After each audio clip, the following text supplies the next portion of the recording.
আসসালামু আলাইকুম। আমাকে বলতে পারবেন বাংলাদেশের কোন কোন খাতগুলা বিশ্বমানের? আচ্ছা, কষ্ট করে আপনাদেরকে বের করতে হবে না, আমি সিরিয়াল বলে দিচ্ছি। সিরিয়ালে প্রথম যেটা পাবেন সেটা হলো বাংলাদেশের গার্মেন্টস খাত বিশ্বমানের এবং বিশ্বে যথেষ্ট এক্সপোর্ট করতে পারে, খুব ভালো বাংলাদেশের গার্মেন্টসের অবস্থা। দ্বিতীয়ত যেটা বলতে পারেন সেটা হলো বাংলাদেশের তথ্য প্রযুক্তি খাত, অর্থাৎ বাংলাদেশের ফ্রিল্যান্সাররা ইন্টারন্যাশনাল মার্কেটে খুব ভালোই অবস্থান তৈরি করেছে এবং বাংলাদেশের যথেষ্ট পরিমাণ আপনার ফরেন কারেন্সি ফ্রিল্যান্সিং এবং তথ্য প্রযুক্তির মাধ্যমে বাংলাদেশে আসে। তৃতীয় যে খাতটা বাংলাদেশকে আপনার বিশ্ব দরবারে উপস্থাপন করে সেই ক্ষেত্রটি হলো বাংলাদেশের ক্রিকেট।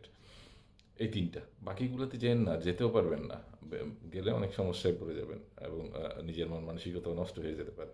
তো এই তিনটি খাত সম্পর্কে বললাম এবং প্রথম খাতটার অবস্থা দেখেন, বাংলাদেশে অফুরন্ত গার্মেন্টস বর্তমানে বন্ধ হয়ে গেছে। আমার বিগত বছর খানেকের মধ্যে আপনার প্রায় 65টার মতো বড় গার্মেন্টস বন্ধ হয়ে গেছে। আমাদেরকে বায়াররা কাজ দিচ্ছে না, বিভিন্ন ধরনের কারণ। আমাদের কাছ থেকে মূলত গার্মেন্টসের যে বিজনেস সেটা একটু ডাইভার্ট হয়ে যাচ্ছে, ভিয়েতনামের দিকে চলে যাচ্ছে। চাইনিজ, ভিয়েতনাম এবং ইন্ডিয়া, এই তিন জায়গায় আমাদের অনেক বায়ার হাতছাড়া হয়ে তাদের দিকে চলে যাচ্ছে।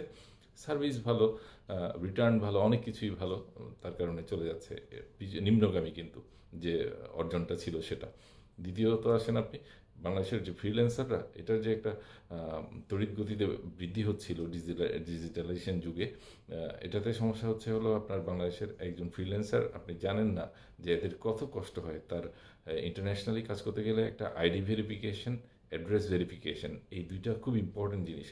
এই আইডি ভেরিফিকেশন কিংবা অ্যাড্রেস ভেরিফিকেশনের মতো নর্মাল জিনিস বাংলাদেশের সরকার ব্যবস্থায় এত বাজে অবস্থা, একজন ফ্রিল্যান্সারের আপনার আইডি ভেরিফিকেশন এবং অ্যাড্রেস ভেরিফিকেশনের ক্ষেত্রে যথেষ্ট কষ্ট হয়ে যায়।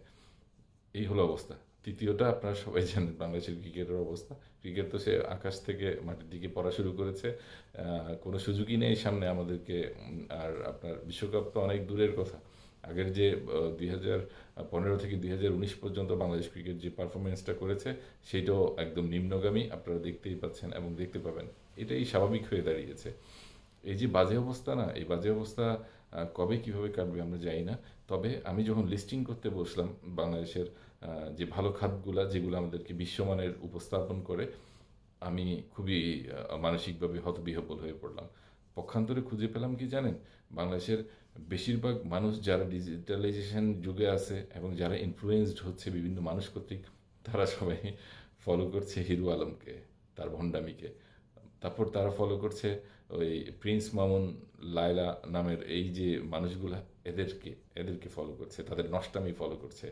তারপর ফলো করছে কাকে জানেন, ওই যে কুকুর নিয়ে বসে একটা ছেলে বিভিন্ন ধরনের কথাবার্তা বলে এবং গত বিপ্লবের সময় একটু লাফালাফি করছে, একটু লাইমলাইটে আসছে, বইমেলায় গিয়ে আপনার ইয়ে করছে কি জানি, কাফি কুকুর নিয়ে বসে থাকে এই ছেলেটা। এদেরকে যদি দেখে না, বাংলাদেশের মানুষ বড় বড় কিছু করার স্বপ্ন দেখবে কোত্থেকে। আর এত বাধা বিপত্তি, একজন ভালো কাজ করতে গেলে যে পরিমাণ ব্যারিকেডের মধ্যে তাকে পড়তে হয়, যতগুলো সংগ্রাম করে জয় করতে হয়, এত নগণ্য অবস্থা। সরকার ব্যবস্থা থেকে সব কিছু স্মুথ করে দেয়া না, স্মুথ থাকে না, কষ্ট করে করতে হয়, বুঝলাম। কিন্তু এত ব্যারিয়ার্স পার করে ইন্টারন্যাশনাল স্ট্যান্ডার্ড ডেলিভারি করার জন্য মানুষ খুব কষ্ট হয়ে পড়ে। তো এই জিনিসগুলোতে আমাদের ফোকাস দেওয়া দরকার। যারা দেশের অথরিটি, দেশকে যারা পরিচালনা করছে, যারা সংস্কারের কথা বলে বা বিভিন্ন কথা বলে, এই আসল জায়গা যেগুলো অবস্থান ভালো আছে সেগুলোকে আগে ধরে রাখা উচিত। পরে তো বাকিগুলো করবে, সেগুলোই তো করতে পারছে না। এই হলো আমাদের অবস্থা।